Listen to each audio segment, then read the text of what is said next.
तंगू तारीख और कदरें बल खाती गली दूर तक वीरान से यूं पड़ी थी जैसे कोई जहरीला सांप मरा पड़ा हो, लेकिन इसका खौफ सरसरा रहा हो। रात अपने दरमियानी पहर के सफर पर गामजन थी। हर सू सन्नाटे का राज, गहरा सकूत और वीरानी सी वीरानी। दाएं बाएं कच्चे पक्के घरों की बदनुमासी के तार से इनके मकीनों की इबरत हाली अया थी। हवा बंद माहौल घुटा हुआ और ठहरी ठहरी फिजा ऐसी बेजानी सी देखकर यूं लगता था जैसे ये कोई जीता जागता मोहल्ला नहीं बल्कि लाशों की बस्ती हो और मैं कब्रिस्तान जैसे इस यकसानियत भरे माहौल में चला जा रहा हूं। ये इंटरनेट और मोबाइल फोन से कुछ पहले का दौर है, बल्कि टीवी पर भी अभी इतने चैनल नहीं आए थे, पर न इतनी वीरानी और खामोशी कम ही देखने में आती। मैंने जिस्म पर सस्ती जीन्स की टाइट पतलून, ऊपर बोसीदा बदरंगी टी शर्ट और पैरों में घिसे पीटे जूते पहन रखे थे। जेब में मैले कुचैले 10-10 के 3 नोट, एक अधभरी माचिस, 2 मुड़े तुड़े सिगरेट के अलावा एक मैला जैकेट, रुमाल और हाल ये था कि मस्त शहजादे की मानिद मैं बढ़ा चला जा रहा था। मेरी उम्र कोई 13-14 साल होगी। रंग सावला और जिस्म दुबला पतला मगर दराज कामती की जानिब माइल। बालों में तेल की चिपड़न स्ट्रीट लाइट की मानिद पड़ते बल्ब की रोशनी में चमक रही थी। टेढ़ी मेढ़ी गली की नाहमवार और न पुख्ता जमीन पर बेफिक्रे अंदाज में बाजू मारता हुआ मैं गली के सिरे पर पहुंचकर रुका। गर्दन मोड़कर पहले सीधे हाथ की तरफ देखा। वहां थड़ेदार दुकानें बंद थी। किसी किसी दुकान की पेशानी पर यरकान ज़दा रोशनी वाले फीके बल्ब चल रहे थे। मैंने गर्दन उल्टे हाथ की जानिब मोड़ी। वहां भी चंद एक दुकानों और कुछ निस्बतन कुशादा सीमेंट वाले मकानों के साथ एक सड़क नुमा रास्ता निकल कर जरा आगे जाकर मेन रोड से जा मिलता था। इन तीनों को इसी रास्ते से अब तक आ जाना चाहिए था, मगर अभी तक वो नहीं पहुंचे थे, क्योंकि जहां कासिम भाई और कासू कसाई की दुकान का थड़ा था, वो जहां हम चारों बैठकर बातें किया करते थे, वो हनूज खाली था। मैं वहां जाकर बैठ गया और जेब से सिगरेट निकाल कर सुलगा लिया। सिगरेट खत्म हो गया मगर तीनों नहीं आए। मैं समझ गया कि वो आज नहीं आएंगे, क्योंकि फैक्ट्री से निकलते वक्त हमारे दरमियान यही तय हुआ था कि आ सके तो ठीक, वरना आज महफिल जमाने की छुट्टी। इसलिए भी कि आज हमने फैक्ट्री में ओवर टाइम किया था और थके हुए थे। एक दोस्त के मशवरे पर हमने ओवर टाइम वाले रोज महफिल जमाने की छुट्टी कर रखी थी, मगर क्या करते, एक दूसरे के बगैर दिल भी तो नहीं लगता था जब तक महफिल न जमा लेते। महल्ले और फैक्ट्री की खूबसूरत जवान लड़कियों की क़यामत के चाल वगैरह के बारे में शेर हासिल गुफ्तगू न कर लेते। मैं वापस अंधेरी गली में लौट आया जहां मेरा काबुकनुमा तंगो तारीख घर वाक़ था। मेरा भी कहां था, वो तो एक संग दिल और बेरहम आदमी का घर था, जिसे मैं अब्बा कहने पर मजबूर था। अम्मा भी उसे शोहर मानने पर मजबूर, और राहिला वो बहुत घुनी थी। पता ही नहीं चलने देती थी कि उसे हम तीनों में से किससे ज्यादा मोहब्बत थी, बाप से, माँ से या भाई से, यानी मुझसे। न जाने उसने कहां से हर हाल में खुश रहने का हुनर सीख रखा था।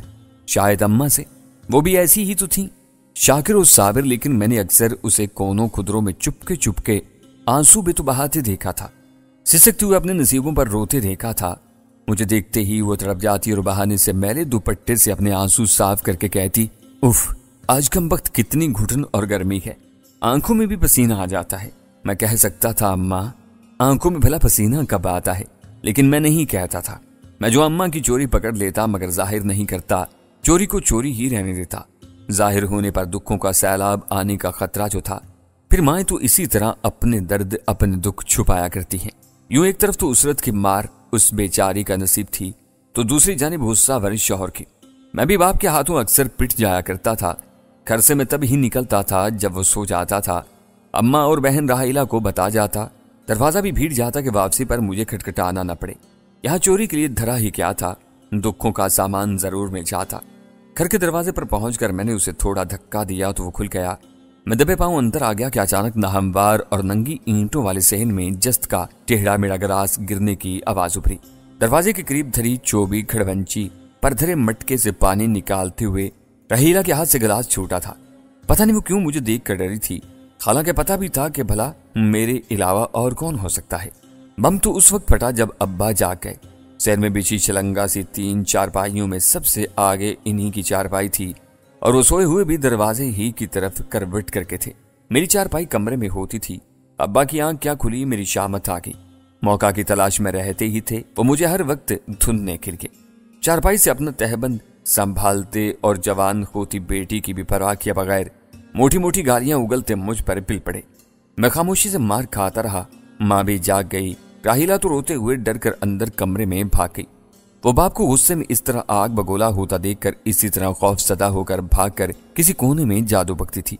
अम्मा अलबत्ता मेरे और अब्बा के दरमियान में आ जाती तो उसे भी एक दो हाथ अब्बा तैश में आकर लगा ही देता। यूं मैं तो मार ही खा रहा होता, उल्टा मुझे अम्मा को भी बचाना पड़ जाता। तूफान थमा, अब्बा का गुस्सा उतरा और वो चारपाई पर जाकर यूं कराटे लेने लगा जैसे अपना गुबार उतार के कोई बिस्तर पर थक हार कर पड़ जाता है। बकौल अम्मा के अब्बा फैक्ट्री का गुस्सा घर में बिलखुसूस मुझ पर निकालता था। वहां इससे बहुत कम तर और घटिया सलूक किया जाता था, इसलिए मैं भी चुप हो रहता था। मेरा बाप मेहनती भी तो बहुत था, सुबह से रात गए घर आता। अब तो मैं भी जाने लगा था उसके साथ कि शायद यही देखकर उसका गुस्सा कम होने लगे कि मैं भी थोड़े पैसों में से ही काम पर जाने लगा हूं, मगर ऐसा कुछ नहीं हुआ। मैं रोता आंसू बहाता हुआ कमरे में आ गया तो अम्मा भी सिसकती हुई मेरे पीछे चली आई और मुझे अपने सीने से लगा लिया और प्यार करते सिसकते हुए कहने लगी, मेरे लाल, मना भी करती हूं तुझे, ना निकला कर इस वक्त। तू ध्यान क्यों नहीं रखता है? तुझे मार पड़ती है, कलेजा मेरा हिल जाता है। क्या मैं काफी नहीं हूं तेरे अब्बा की मार खाने के लिए? ध्यान तो रखता हूं अम्मा, मगर। कहते हुए मैंने कोने में दुबकी राहेला की तरफ देखा और मेरा जी नहीं चाहा कि बहन की शिकायत करूं, मगर वो खुद ही वहां से उठकर हमारे करीब आ गई और सर झुकाकर मां से बोली, अम्मी, भाईजान ने तो ध्यान रखा था, मगर मैं पानी पीने के लिए उठी थी और मुझसे इस वक्त गिलास हाथ से छूट कर गिर पड़ा जब भाईजान अंदर दाखिल हो रहे थे। अच्छा, तो ये तेरी शरारत थी? इधर आ, तेरी चुटिया खींचती हूँ। माँ गुस्से से बिफर कर राहिला के बाल पकड़ने लगी, मगर मैंने माँ को रोक दिया। नहीं अम्मा, छोड़ इसे, इस बेचारे ने जानबूझकर नहीं किया था। ये अंधेरे में मुझे इस तरह अंदर दाखिल होते देख कर डर गई थी। राहिला मेरी छोटी बहन थी, हम साथ खेलकर लड़कपन तक पहुंचे थे। पहले वो मुझे भैया कहती थी, मगर फिर उसने अचानक मुझे भाईजान कहना शुरू कर दिया था। क्यों, ये मैं नहीं जान सका। लड़कपन की हदूद में आते ही वो मुझसे कुछ कतराने भी लगी थी, यूं जैसे शर्मा रही हो, जैसे कोई जवान होती लड़की नामहरम के सामने शर्माती है। मुझे हैरत होती, भला बहन भाई में ये कैसी शर्म और कतराना। फिर सोचता शायद हर बहन इस उम्र में भाइयों से इसी तरह ही शर्माती हो, मगर माजी की बहन सलीमा तो ऐसी नहीं थी। औरों की भी जवान होती बहनों को मैंने भाइयों के साथ धींगा मुश्ती करते देखा था, इनमें तो कोई ऐसी दूरी नहीं होती। एक खूनी रिश्ता इतना कमीना, कमजोर और सस्ता भला कब होता है कि बहन भाई की अटूट मोहब्बत में किसी गंदगी की गुंजाइश हो। जो ऐसा करते हैं वो इंसान ही कब कहलाते हैं? हैवान ही होते होंगे। अलबत्ता बाप के सामने बेटी और भाई के सामने बहन का एहतराम अलग बात है। आखिर मैंने तंग आकर एक दिन मां से पूछ लिया, इसलिए भी कि मुझे इसका यूं कतराना अच्छा नहीं लगता था। वो मेरी बहन थी और मेरे दिल में उसके लिए बहुत मोहब्बत थी, इतनी कि मैं खुद को खुशकिस्मत समझता था कि मेरी कोई बहन भी थी। बहनें जब जवान होती हैं तो इन्हें बाप और भाइयों के सामने ऐसा रख रखाव रखना पड़ता है। माँ मुझे जवाब में कहती, नहीं अम्मा, राहिला का मामला और लगता है मुझे। वो मुझे अब पहले की तरह एक भाई या बहन होने का एहसास नहीं दिलाती है। मुझे लगता है कि तुम और राहिला कुछ छुपा रहे हो मुझसे, ऐसी बात जो तुम्हें पहले ही से मालूम है और राहिला को भी अभी पता चली मगर मुझसे छुपाई गई। तब अम्मा ने एक गहरी सांस ली और फिर जैसे खुद से बोली, मुझे बता ही देना चाहिए था। आखिर को तुम दोनों के बीच एक दूसरा रिश्ता भी डलने वाला है। क्या मतलब अम्मा? दूसरा रिश्ता कौन सा? मैं उलझ गया। तब अम्मा ने मुझे राहिला की हकीकत से आगाह कर दिया कि वो मेरी सगी बहन तो क्या, सौतेली बहन भी नहीं थी। वो मेरी खालाजाद थी जिसके माँ बाप इस वक्त एक हादसे में मर गए जब वो गोद में थी। खुशकिस्मती थी कि राहिला बच गई थी। अम्मा ने इसे अपनी गोद में भर लिया। आखिर उसकी बहन की निशानी थी। मैं इस वक्त 6-7 साल का था, राहिला 2-3 साल की होगी। अब तू समझ गया होगा बेटा कि राहिला तुझसे क्यों शर्माने और कतराने लगी है। तू भी ध्यान रखा कर क्योंकि वो तेरी होने वाली बीवी है। अम्मा की इस बात से मुझे एक जबरदस्त झटका लगा। बोला, अम्मा मैं तेरे हुक्म पर कुएं में छलांग लगा सकता हूँ, जहर पी सकता हूँ, लेकिन ये मुझसे नहीं होगा। इसलिए कि राहिला को आज तक मैंने सिर्फ एक ही नजर से देखा है और वह सिर्फ और सिर्फ बहन जैसा मुकद्दस रूप है और बस। इसलिए आइंदा ऐसी बात मुझसे कभी मत कहना। अम्मा से मैंने इतना कहा तो वो खामोश हो गई। इसने शायद राहिला से यह बात कह दी। इस दिन के बाद मैं महसूस करने लगा कि राहिला उदास और गमगीन से रहने लगी थी। मेरी तरफ देखती तो अब उसकी निगाहों में शर्म, शोखी और मुस्कुराहट का तासुर ना होता, बल्कि उसकी जगह एक छुपी छुपी सी खफगी होती, एक शिकवा होता। मुझे उसकी परवाह नहीं थी, बल्कि अब मैंने जो अम्मा से कह दिया था वही मेरा आखिरी और अटल फैसला था। ये अम्मा भी अच्छी तरह समझ गई थी क्योंकि उस दिन के बाद उसने फिर मुझसे राहिला और मेरी शादी की बात नहीं की थी। मेरा नाम सोहराब अली है। हम 4 अफराद जिस बुसीदा से छत वाले मकान में रहते थे वो 2 छोटे कमरों और एक मुख्तसर से सहन पर मुश्तमिल था। मेरी माँ और मेरा बाप और राहिला जो बस 2-3 साल ही मुझसे छोटी थी। वो सुबह भी अलसाई हुई हर रोज की तरह हुई। मैं आंखें मलता हुआ चारपाई से उठा, सहन के कोने में बने खुरे पर जाकर मुंह हाथ धोया, रसोई में गया। अम्मा ने नाश्ते के नाम पर चाय और खारे एक किस्म के सस्ते बिस्किट मेरे सामने रख दिए। अब्बा को रात की बची हुई रोटी तवे पर थोड़ा तल कर चाय से देती। फिर हमारे डिब्बे में दोपहर के खाने के तौर पर रोटियां और आलूओं का सालन बांध दिया।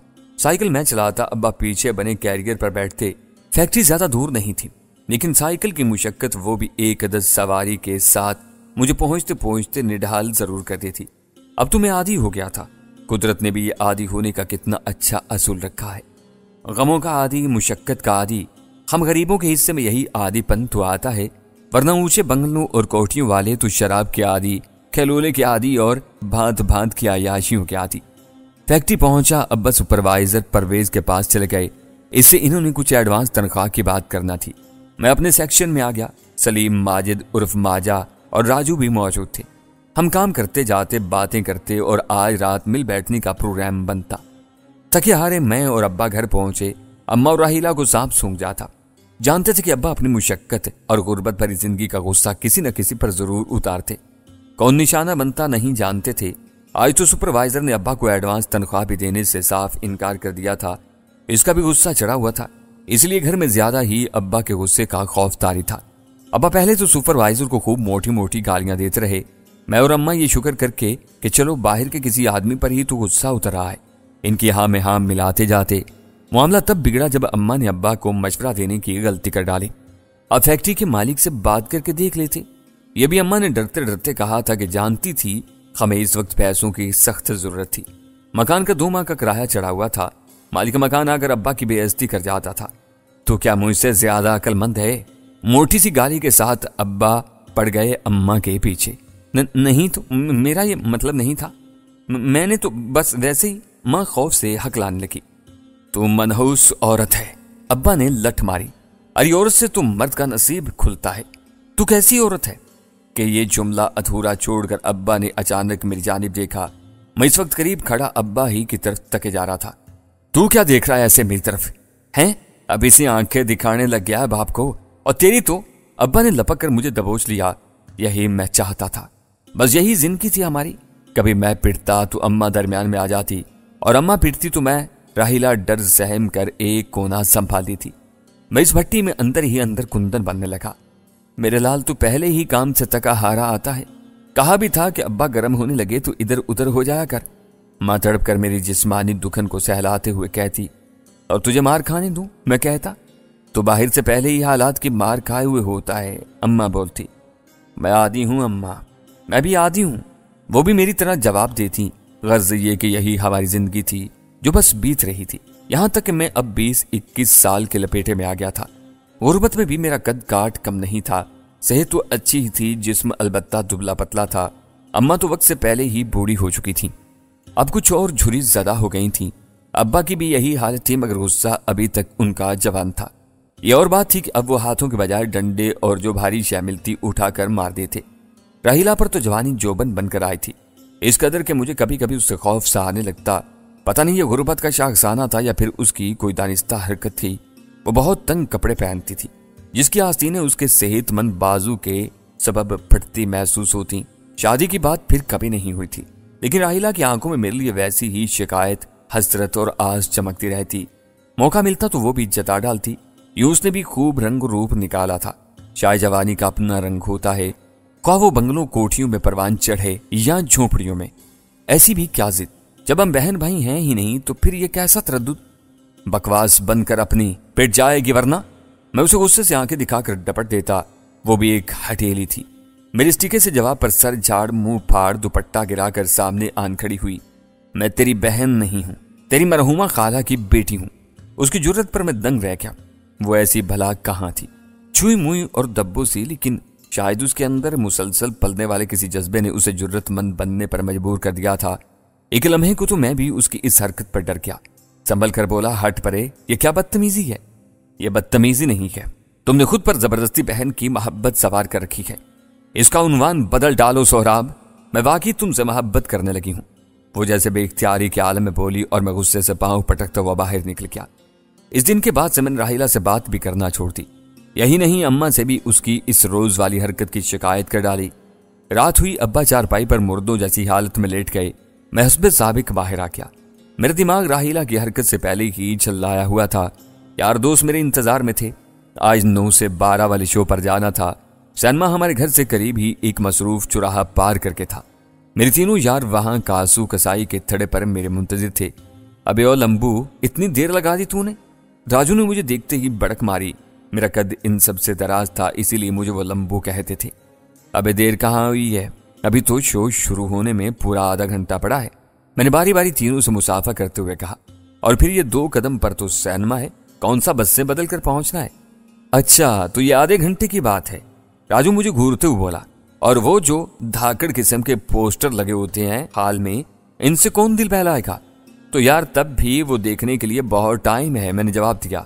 तुम इधर ही बहस करते रहोगे तो धाकड़ पोस्टर क्या, फिल्म भी आगे निकल चुकी होगी। इस बार माजिद उर्फ माजे ने कहा। सलीम ने कहका लगाया और हम तीनों हंसते हुए एक दूसरे के कांधों पर हाथ रखे मेन रोड की तरफ निकल गए। यह मसरूफ चौराहा सैनमा चौक कहलाता था। यहाँ बड़ा होटल था। यहाँ बकरे के गोश्त की कड़ाही जबरदस्त होती थी और मशहूर थी। हमने 1-2 बार ही कई दिनों के पैसे जमा करके यहाँ मटन कड़ाही खाई थी। इसके करीब ही बग्गू पहलवान की दूध की दुकान थी और वहां मीठी लस्सी के अलावा गर्मा गर्म दूध भी मिलता था। लोग बड़े बड़े प्यालों में दूध पीते थे। गर्मियों में खोए वाला दूध बोतलों में मिलता, जिसके अंदर बादाम पिसते होते। यहाँ बड़ी दुकानें थी और खूब रौनकें देखने में आती। इधर ही एक सोना भाई का बड़ा पान सिगरेट का कैबिन था। पता नहीं कहां कहां से लोग यहाँ आकर तंबाकू, मीठा और खुशबूदार पान खाते। बड़ी बड़ी कारों में भी लोग आते। हम भी वहां खड़े होकर हसरत भरी नजरों से इन दौलतमंदों को देखा करते थे कि इनकी किस कदर आरामदेह और सुकून वाली जिंदगी है, और एक हम थे कि बस तंगदस्त और उसरत ज़दा जिंदगी के सताए हुए सख्त जफाकश जिंदगी गुजारने पर मजबूर। फिल्म देखकर हम रात गए लौटे और कासू कसाई के थड़े पर आन बैठे। सलीम मेनपुरी निकाल कर जुगाली करने लगा। माजे और राजू ने गुटके की पुड़िया खोली और मैं सिगरेट सुलगाने लगा। यार वो डांसर भी क्या धाकड़ अदा कर रहा है, क्या डांस था उसका, माजा चटखारा मारकर बोला। हस्बे साबिक हम फिल्मों की हसीन और शबाब अवर हीरोइनों पर तबसरा करने लगे। यार इससे तो ज्यादा वो साइड हीरोइन का डांस जबरदस्त और सेक्सी था, क्या ठुमके निकाल निकाल कर नाच रही थी, राजू चस्का लेते हुए बोला। मैं इनकी बातें सुनकर मुस्कुराने लगा। मुझे इनके तबसरे सुनकर मजा आता था। कभी कभार मैं भी किसी गर्मा गर्म सीन पर कुछ कह लेता था। रात का 1 बज गया। पान, गुटखा और सिगरेट के कोटे समेत तबसरों का भी कोटा तमाम हुआ तो हम रुखसत होने के लिए कपड़े झाड़ कर उठने लगे। चलो यारो, कल से वही सख्त मशीनी और तकलीफ दे जिंदगी का आगाज करना है। अब घरों को चलकर आराम किया जाए, माजे ने कहा। हाँ यार, ठीक ही कहा तूने माजे। राजू उसकी हाँ में हाँ मिलाता। हम एक दूसरे से रुखसत हुए। अगले दिन छुट्टी थी, फकत इसी दिन जरा देर से जागने की अयाशी हो जाती थी, मगर इसमें भी अब्बा घर का कोई ना कोई काम तैयार रखा करता था।